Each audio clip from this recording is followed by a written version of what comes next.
أما بعد أعوذ بالله من الشيطان الرجيم بسم الله الرحمن الرحيم الذين إن مكناهم في الأرض أقاموا الصلاة وآتوا الزكاة وأمروا بالمعروف ونهوا عن المنكر ولله عاقبة الأمور صدق الله المولانا العظيم اللهم صل على سيدنا مولانا محمد وعلى آل سيدنا مولانا محمد وبارك وسلم ثم صل علیہ۔ انتہائی محترم بزرگوں، بھائیوں، دوستوں، نوجوان ساتھیوں اور انتہائی قابل احترام خواتین، پچھلا جمعہ ہم نے محرم کی نسبت سے حضرت عمر فاروق رضی اللہ تعالی عنہ جو خلیفہ راشد ہیں اور رسول اللہ صلی اللہ علیہ وسلم کے بہت قریبی اور معتمد ساتھیوں میں سے ہیں، ان کی شہادت پر بات کی تھی اور ان کے حالات زندگی جاننے کی کوشش کی تھی۔ محرم کا دوسرا بڑا سانحہ اور محرم کے لیے ایک دوسرا بڑا سبق، وہ 10 محرم کو حضرت حسین، امام حسین رضی اللہ تعالیٰ عنہ کی شہادت کربلا کے میدان میں نواسۂ رسول صلی اللہ علیہ وسلم اپنے خانوادے کے 72 افراد کے ساتھ مظلومانہ شہید کیے گئے۔ اس پورے قربانی کو سمجھنے کے لیے اور حضرت امام حسین رضی اللہ تعالی عنہ کی شہادت کو سمجھنے کے لیے ہمیں تھوڑا سا تفصیل میں جانا ہوگا۔ اگر ہم وہ تفصیل نہیں سامنے رکھیں گے تو ہمیں محض یہ ایک اقتدار کی لڑائی نظر آئے گی، جو کہ ممکن نہیں ہے کہ حضرت حسین رضی اللہ تعالیٰ عنہ، جنہیں رسول اللہ صلی اللہ علیہ وسلم نے اپنی گود میں پالا تھا اور براہ راست ان کی تربیت فرمائی تھی، اور جن کے والد گرامی حضرت علی کرم اللہ وجہ الکریم، انہوں نے ان کو ایک خاص طرز پر پروان چڑھایا تھا، ان سے یہ توقع نہیں ہے کہ محض اقتدار کے حصول کے لیے وہ اتنا بڑا کام کریں۔ لہٰذا سمجھنا پڑے گا کہ حضرت حسین رضی اللہ تعالیٰ عنہ نے کیوں یہ اقدام کیا، کیوں اپنے گھر سے نکلے، کیوں اپنے وقت کے اس نظام کو انہوں نے چیلنج کیا، تو اس کو سمجھنے کے لیے ذرا ہمیں تفصیل میں جانا پڑے گا۔ اسلام سے پہلے اس وقت کا جو تمدن تھا، اس وقت کی جو دنیا کا نقشہ تھا، اس پر بڑی بڑی بادشاہتیں بھی تھیں اور چھوٹے چھوٹے سرداری نظام بھی تھے۔ ایران کی بادشاہت ایک بڑی بادشاہت تھی جس کا بادشاہ کسریٰ ہوتا تھا۔ روم کی بادشاہت ایک بڑی بادشاہت تھی اور جس کا بادشاہ قیصر تھا۔ یہ اس وقت کی 2 سپر پاورز تھی۔ چین میں بھی بادشاہت تھی، مصر میں بھی بادشاہت تھی، اور عرب میں بھی چھوٹی چھوٹی بادشاہتیں تھیں، یمن میں بھی بادشاہت تھی، ہیرا میں بھی بادشاہت تھی۔ لیکن ان تمام بادشاہتوں میں جو چیز مشترک تھی وہ یہ تھی کہ وہاں جبر کا نظام تھا۔ جس کے پاس قوت زیادہ ہوتی تھی، جس کے پاس طاقت زیادہ ہوتی تھی، جس کے پاس فوج زیادہ ہوتی تھی، وہ بالآخر کامیاب ہو جاتا تھا اور لوگوں کی گردنوں پر مسلط ہو جاتا تھا۔ بادشاہت کے لیے کوئی قانون نہیں تھا، بادشاہت کے لیے کوئی میرٹ نہیں تھا، بادشاہت کے لیے کوئی اوصاف نہیں تھے کہ فلاں فلاں فلاں کسی میں اوصاف ہوں گے، کوالٹیز ہوں گی تو وہ بادشاہ نہیں۔ جس کے پاس قوت ہے، جس کے پاس طاقت ہے، جو لوگوں کی گردنوں کو جھکا سکتا ہے، وہ بادشاہ ہے، بادشاہ بن جاتا تھا، لوگوں کی گردنوں کو کاٹ کر اور کشت و خون کر کے اقتدار سنبھال لیتا تھا۔ اور پھر اس کے خاندان میں چلتی رہتی تھی، اس کا بیٹا پھر نہ اہل ہے نہ اہل ہے، اقتدار سنبھال سکتا ہے یا نہیں سنبھال سکتا، اس کے بعد وہ بادشاہ ہے، اس کے بعد اس کا بیٹا۔ تو ایک خاندانی نظام بھی، یہی خاندانی نظام روما کی سلطنت میں بھی تھا، قیصر کا خاندان، اور یہی خاندانی نظام کسریٰ کے پاس بھی تھا، اور یہی خاندانی نظام مختلف چھوٹی اور بڑی بادشاہتوں میں چل رہا تھا۔ انسانی حقوق نام کی کوئی چیز نہیں تھی، بشری حقوق، ہیومن رائٹس۔ بادشاہ زندگی اور موت کا مالک تھا ایک لحاظ سے، اگر وہ چاہتا فلاں کو قتل کر دو، اسے کوئی بچا نہیں سکتا تھا، وہ کہتا فلاں کو چھوڑ دو تو اسے مار کوئی نہیں سکتا تھا۔ بادشاہ کے سامنے کسی انسان کی حیثیت انسان کی نہیں تھی، کیڑے مکوڑوں کی تھی۔ یہاں تک کہ شہزادوں کو جب تیر اندازی سکھائی جاتی تھی تو زندہ سلامت غلاموں کو درختوں سے لٹکا دیا جاتا تھا اور شہزادے کو کہا جاتا تھا اس پہ تیر چلاؤ۔ وہاں وہ غلام چاہے تڑپ رہا ہو، چاہے چیخ رہا ہو، چاہے زندگی کی دعائیں دے رہا ہو، اور وہ اسی چیخ پکار میں تڑپ میں مر جاتا تھا اور شہزادے صاحب کا دل بہلایا جاتا تھا۔ یہ تھی وہاں زندگی کی کل حقیقت۔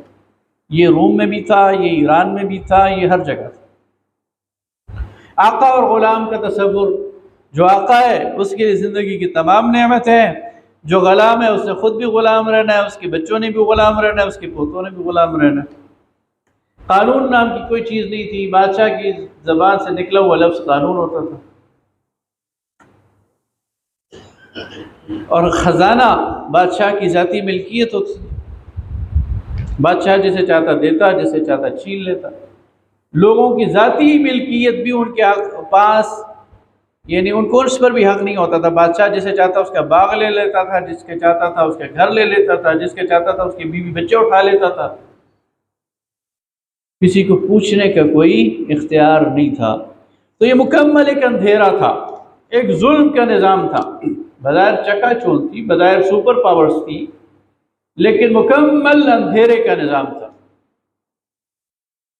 اس ظلم اور اس جبر اور اس خاندانی بادشاہت کے اس اندھیرے میں اللہ تعالیٰ نے اپنے نبی صلی اللہ علیہ وسلم کو مبعوث کیا، اور اسلام کی روشنی آئی۔ تو جب اسلام کی روشنی آئی تو پھر اس میں ایک ایسا نظام لوگوں نے دیکھا جس کو وہ تصور نہیں کر سکتے تھے۔ میں کہہ چکا ہوں وہاں خاندانی اور یعنی یہ جو تفاخر تھا آقا اور غلام کا، یہ اتنا گہرا تھا کہ ایک غلام، اس کے لیے عام زندگی گزارنا یہ مشکل تھا۔ وہ ایک انسان کے برابر بیٹھنا اس کے لیے، عام کسی سردار کے پاس کسی عام مجلس میں بیٹھنا اس کے لیے یہ ممکن نہیں تھا۔ لیکن اسلام نے ایک ایسا خوبصورت نظام دیا جس میں یہ سارے تفاخرات مٹا دیے۔ نبی کریم صلی اللہ علیہ وسلم نے جب مکہ فتح کیا، یہ واقعہ میں کئی دفعہ سنا چکا ہوں لیکن اس قابل ہے کہ ہر جگہ سنایا جائے۔ نبی کریم صلی اللہ علیہ وسلم نے جس دن مکہ فتح کیا اور فاتح کی حیثیت سے بیت اللہ کے احاطے میں داخل ہوئے، تو آپ کے ہمراہ مہاجرین بھی تھے، آپ کے ہمراہ انصار بھی تھے، اشراف قریش بھی تھے، اور بیت اللہ کے احاطے میں سرداران قریش سر جھکائے کھڑے تھے۔ مکہ کے ہر گھر کا فرد وہاں موجود تھا۔ ایسے موقع پر فتح کا اعلان کرنا تھا، سمبولک۔ ظہر کا وقت تھا اور اذان سے بڑھ کر فتح کا اعلان اور کیا ہو سکتا ہے کہ وہ گھر جہاں بت پڑے ہوئے تھے ان تمام بتوں کو توڑ کر وہاں اللہ اکبر کی صدا بلند کی جائے، اور سب دیکھ رہے تھے کہ رسول اللہ یہ شرف کس کو دیتے ہیں۔ رسول اللہ صلی اللہ علیہ وسلم نے پوچھا بلال کہاں ہے؟ غلام بلال، اشراف قریش کھڑے ہیں، سرداران قریش کھڑے ہیں، رسول اللہ پوچھ رہے ہیں بلال کہاں ہے؟ حضرت بلال تشریف لائے، فرمایا بیت اللہ کی چھت پر چڑھ جاؤ اور اذان دو۔ آج آزادی کا اعلان ایک غلام سے کرا رہے ہیں اور اس بات کا اعلان کر رہے ہیں کہ فخر کے، غرور کے، نسل کے تمام بت جو لوگوں نے آپس میں بنا رکھے ہیں سب کو توڑ دیا گیا، اور تم میں سب سے بہتر یہ غلام ہے۔ یہ تھا اسلام کہ اس نے انسانوں کو حقیقی مساوات اس سے آشنا کرایا اور انسانوں کو حقیقی آزادی کا وہ دیا۔ بشری حقوق، ہیومن رائٹس، اس کو مقرر کیا گیا۔ اب آپ دیکھیں کہ حضرت عمر رضی اللہ تعالیٰ عنہ کا دور تھا، اور حضرت عمر رضی اللہ تعالیٰ عنہ کا یہ قاعدہ تھا، یہ قانون تھا کہ ہر سال حج کرتے تھے، اور حج کے موقع پر اپنے تمام گورنرز کو حکم دیا ہوا تھا کہ وہ بھی حج کے موقع پہ موجود رہیں عرفات کے میدان میں، اور پورے مجمع میں جو لاکھوں کا مجمع ہوتا تھا اعلان کیا جاتا تھا کہ میرے کسی گورنر کے خلاف کسی کو شکایت ہے وہ آ کے پیش کرے۔ 22 لاکھ مربع میل افریقہ، ایشیا، یورپ کے کناروں تک، افغانستان تک، چائنا کی سرحد تک، مکران کے ساحل تک، حضرت عمر رضی اللہ تعالیٰ عنہ کے دور کی یہ میں آپ کو قلمرو بتا رہا ہوں، اور لوگ آزاد تھے، بات کرتے تھے۔ مصر کا گورنر، اس کے خلاف، اس کے بیٹے کے خلاف شکایت آ گئی، اور شکایت یہ آئی کہ ایک کسان نے کہا کہ ایک دن ایسا ہوا کہ گھوڑوں کی ریس ہو رہی تھی، گھوڑے دوڑ رہے تھے، ایک گھوڑا گورنر کے بیٹے کا تھا، ایک گھوڑا میرے بیٹے کا تھا۔ میرا بیٹا جیت گیا، گورنر کا بیٹا ہار گیا۔ گورنر کے بیٹے نے غصے میں آ کر میرے بیٹے کو 2 درے مارے، ظلم کیا اس۔ حضرت عمر رضی اللہ تعالیٰ عنہ نے گورنر کو بلایا، پوچھا، اسے جھوٹ بولنے کی ہمت نہیں تھی، نے کہا ایسا ہی ہوا۔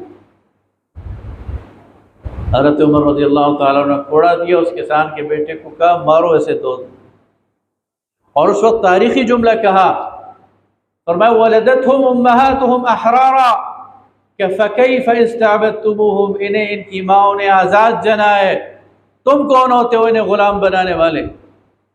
سارے کے سارے انسان برابر ہیں، اور کوئی کسی کی ہیومن رائٹس کو اور بشری حقوق کو وائلیٹ کرے گا وہ کٹہرے میں آئے گا، وہ جواب دہ ہوگا۔ اور یہ تو اور بات ہے، خلیفہ ہیں،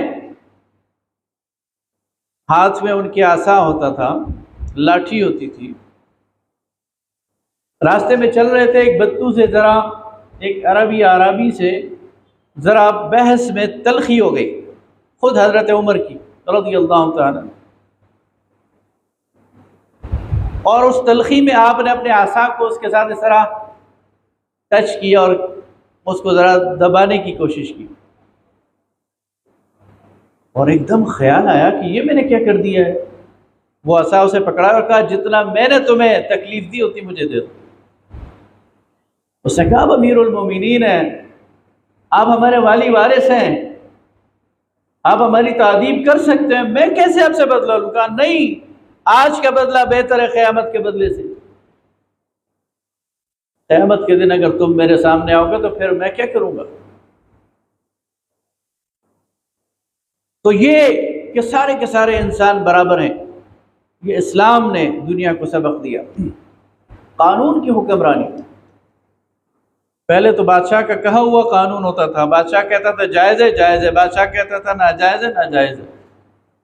بادشاہ صبح اٹھے اسے کوئی چیز اچھی لگے بس سب کو اچھی لگے گی، بادشاہ صبح اٹھے اسے کوئی چیز ناگوار اور وہ سب کے لیے حرام۔ یہی مصر میں تھا، یہی شام میں تھا، یہی قیصر کے پاس قانون تھا، یہی کسریٰ کے پاس۔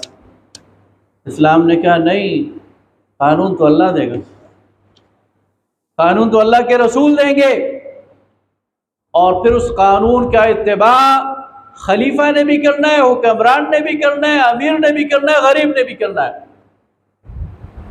اور کسی کی جرأت نہیں ہوگی اس قانون کو وائلیٹ کرنے کی۔ اور پھر یہ منظر بھی دیکھا لوگوں نے کہ حضرت عمر رضی اللہ تعالیٰ نے دیکھا کہ لوگ شادی میں مہر کی بڑی بڑی رقمیں رکھ رہے ہیں،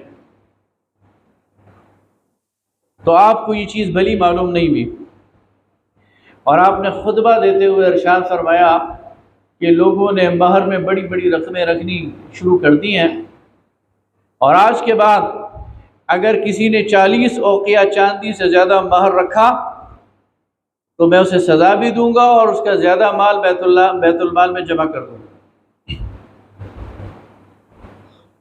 عورتوں کی سب سے ایک عورت کھڑی ہو گئی، اس نے کہا امیر المومنین آپ کو یہ اختیار کس نے دیا ہے؟ جب اللہ فرماتا ہے کہ تم سونے یا چاندی کی ڈھیر بھی انہیں مہر میں دے دو تو واپس نہ لو، جب اللہ کوئی حد مقرر نہیں کرتا، آپ کون ہوتے ہیں حد مقرر کرنے والے؟ حضرت عمر کو بات سمجھ آ گئی کہ میں تو قانون مقرر کرنے والا نہیں ہوں۔ فوراً اسی خطبے میں فرمایا اللہ کا شکر ہے کہ اس نے عمر کو ایک بڑھیا کے ذریعے سیدھا کر دیا۔ یعنی وہ بوڑھی عورت تھی، عجوزن کا لفظ آتا ہے، جو عورتوں کی سب سے کھڑی ہو گئی اور اس نے بات کہی۔ اس سے کیا مطلب ہے کہ حکمران تو ہے، لیکن اس لیے کہ اللہ تعالیٰ نے اسے حکومت اور اقتدار دیا ہے، اور وہ وائلیٹ نہیں کر سکتا اللہ کے قانون کو، وہ وائلیٹ نہیں کر سکتا اللہ کے رسول صلی اللہ علیہ وسلم، وہ آزاد نہیں ہے، خود مختار نہیں ہے، جواب دہ ہے۔ اسی طرح اللہ تعالیٰ نے ایک بہت بڑا اصول دیا اہل ایمان کو خلافت کے معاملے میں، حکمرانی کے معاملے میں، اور وہ تھا وَأَمْرُهُمْ شُورَىٰ بَيْنَهُمْ، ان کے آپس کے معاملات باہمی مشورے سے چلتے ہیں، اس لیے مسلمانوں کا حکمران وہ ہوگا جس پر مسلمانوں کا اعتماد ہوگا اور جو مسلمانوں کی باہمی مشورے سے منتخب ہوگا۔ حضرت ابوبکر صدیق رضی اللہ تعالیٰ عنہ کو لوگوں نے اپنی آزاد مشورے سے خلیفہ بنایا، بحث ہوئی، تکرار ہوئی، اس میں تھوڑی تلخی بھی آئی، لیکن بالآخر لوگوں نے اپنی آزاد مرضی سے ان کے ہاتھ پہ بیعت کی، انصار نے بھی مہاجرین نے بھی۔ جب حضرت ابوبکر صدیق رضی اللہ تعالیٰ عنہ کی وفات کا وقت آیا تو انہوں نے کبار صحابہ کو جمع کیا، حضرت عثمان رضی اللہ تعالیٰ عنہ کو بلایا، حضرت عبد الرحمن بن عوف کو بلایا، حضرت طلحہ کو بلایا، حضرت زبیر کو بلایا، حضرت علی کو بلایا، حضرت عمر کے بارے میں سب سے مشورہ کیا۔ جب لوگوں کو یہ اندازہ ہوا کہ حضرت عمر کو خلیفہ بنانا چاہتے ہیں تو غالباً حضرت طلحہ نے یہ کہا کہ وہ سخت طبیعت کے ہیں، اور آپ کے ہوتے ہوئے سخت طبیعت کے ہیں، تو جب آپ نہیں ہوں گے تو پھر ہمارے ساتھ کیا سلوک کریں گے؟ تو حضرت ابوبکر صدیق نے ان کو کہا کہ یہ میری موجودگی میں سخت ہیں، جب میں نہیں ہوں گا تو خود درب ہو جائیں گے۔ جب سب کو قائل کر لیا، سب کا مشورہ لے لیا، تو پھر ان کے بارے میں وصیت لکھوائی اور انہیں اپنا جانشین بنایا، مسلط نہیں کیا۔ اور جب حضرت عمر رضی اللہ تعالیٰ عنہ کی شہادت کا وقت آیا تو انہوں نے عشرہ مبشرہ میں سے 7 افراد زندہ تھے، عشرہ مبشرہ وہ لوگ ہیں 10 جنہیں رسول اللہ صلی اللہ علیہ وسلم نے اپنی زندگی میں اور ان کی زندگی میں جنت کی بشارت دے دی تھی کہ ابو بکر جنت میں ہے، عمر جنت میں ہے، عثمان جنت میں ہے، علی جنت میں ہے، ابو عبیدہ جنت میں ہے، سعد ابن ابی وقاص جنت میں ہے، عبد الرحمن ابن عوف جنت میں ہے، طلحہ جنت میں ہے، زبیر جنت میں ہے، اور سعید ابن زید جنت میں ہیں۔ یہ 10 صحابہ ہیں جنہیں رسول اللہ صلی اللہ علیہ وسلم نے جنت کی بشارت دنیا میں دی۔ ان میں سے 7 صحابہ زندہ تھے حضرت عمر کی شہادت کے وقت۔ حضرت عمر شہید ہو رہے تھے، حضرت ابوبکر اور حضرت ابو عبیدہ بن جراح یہ فوت ہو چکے تھے، 7 زندہ تھے۔ حضرت عمر نے ان میں سے 6 کو نامزد کر دیا۔ یہ بھی انٹرسٹنگ بات ہے، 7ویں کو کیوں نہیں کیا؟ اگر کرائیٹیریا عشرہ مبشرہ ہے تو پھر تو 7 کو نامزد کرنا چاہیے تھا، لیکن 7ویں کو اس لیے نامزد نہیں کیا کہ 7ویں ان کے بہنوئی ہیں، حضرت سعید ابن زید، تو اپنے بہنوئی ہونے کی وجہ سے انہیں ڈسکوالیفائی کر دیا کہ چونکہ میرا ان کے ساتھ ایک تعلق ہے تو ان کو نہیں ہونا چاہیے۔ باقی 6 کو نامزد کر دیا اور کہا خلافت کا معاملہ تمہارے اندر ہے، تم میں سے بہتر کوئی نہیں ہے اس وقت امت میں، آپس میں فیصلہ کر لو کون خلیفہ ہونا چاہیے۔ حضرت سعد، حضرت طلحہ، حضرت زبیر، حضرت عبد الرحمن بن عوف یہ سارے وڈرا ہو گئے اور معاملہ رہ گیا حضرت علی اور حضرت عثمان ابن عفان رضی اللہ تعالیٰ عنہ کے درمیان۔ حضرت عبد الرحمن ابن عوف نے کہا میری ذمہ داری ہے میں مدینہ کے اندر چل پھر کر لوگوں کی رائے معلوم کروں۔ 3 دن تک مدینہ کے اندر وہ چلے پھرے، لوگوں سے رائے معلوم کی، عورتوں سے پوچھا، مردوں سے پوچھا، یہاں تک کہ سیانے بچوں سے پوچھا تمہارا خلیفہ کون ہونا چاہیے، اور اس نتیجے پہ پہنچے کہ زیادہ لوگوں کی رائے حضرت عثمان ابن عفان رضی اللہ تعالیٰ عنہ کے بارے میں، اور ان کے حق میں اعلان بھی کر دیا اور ان کی بیعت بھی کر دی۔ جب حضرت عثمان رضی اللہ تعالیٰ عنہ شہید ہوئے اور بہت مظلومانہ شہید ہوئے اور اچانک ایک فتنہ پیدا ہو گیا، تو لوگ آئے حضرت علی کے پاس کہ بس اب تو آپ بچے ہیں اور آپ کے ہاتھ پہ بیعت کرتے، تو فرمایا نہیں، یہ تو مشورے والا کام ہے، اور اس کے لیے تو اصحاب بدر کو جمع کرو، اصحاب رائے کو جمع کرو، وہ مشورہ دیں جس کو اس کو خلیفہ بناؤ۔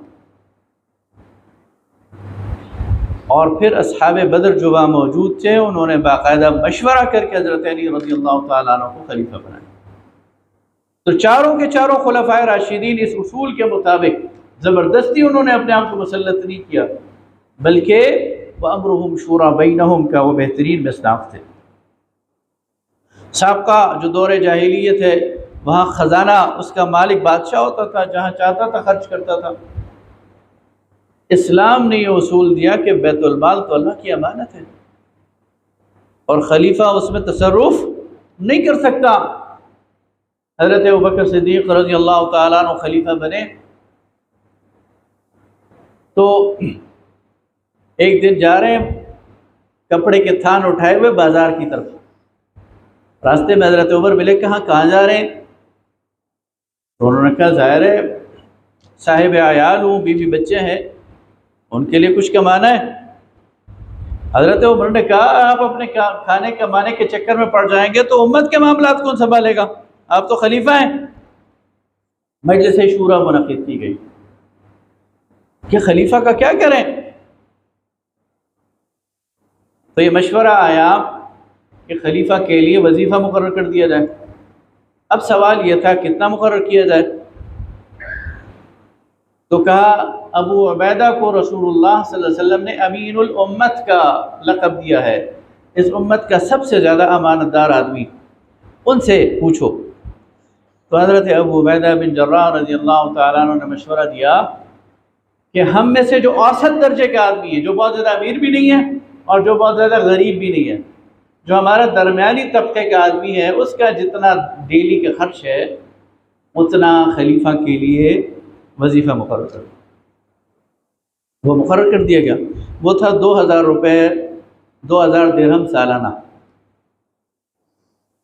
حضرت ابوبکر صدیق رضی اللہ تعالیٰ عنہ کی وفات کا وقت آیا تو وصیت کی کہ میں نے بیت المال سے 4000 درہم لیے ہیں، میرے مال سے وہ واپس کر دیے۔ وہ مال جب حضرت عمر رضی اللہ تعالیٰ عنہ کے سامنے پیش ہوا تو آپ نے فرمایا اللہ ابو بکر پر رحم کرے، بعد والوں کو مشکل میں ڈال دیا۔ یعنی ایک پائی اپنے اوپر بیت المال کی اور لوگوں کی استعمال کرنا، اور اس چیز کو باقی تینوں خلفاء نے، حضرت عمر نے، حضرت عثمان نے، حضرت علی کرم اللہ وجہ الکریم، اللہ تعالیٰ ان سب سے راضی ہو جائے، یہ روشن مثالیں ہیں، روشن ستارے ہیں، ان چاروں نے اس مثال کو قائم رکھا بیت المال کے حوالے سے، اپنی ذات پہ خرچ نہیں کیا، اس پہ تصرف نہیں کیا، اس کو ضائع ہونے نہیں دیا، اس کو بچانے کی کوشش کی۔ حضرت عمر رضی اللہ تعالیٰ عنہ بیت المال کے اونٹوں کے پیچھے بھاگ رہے ہیں،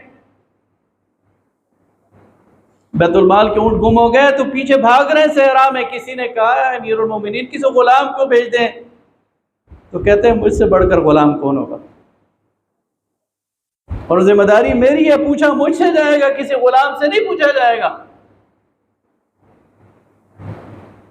آئندہ میں آپ کو بتاؤں گا انشاءاللہ اگلے جمعے کہ یہ جو سسٹم اللہ کے رسول نے دیا، خلفائے راشدین نے دیا، حضرت حسین ابن علی نے جب دیکھا کہ اس سسٹم کو ڈی ریل کیا جا رہا ہے، اس کو پٹری سے اتارا جا رہا ہے، تو پھر وہ اس کے لیے مزاحمت پر تیار ہوئے، کھڑے ہوئے، اور انہوں نے عظیم الشان قربانی دی۔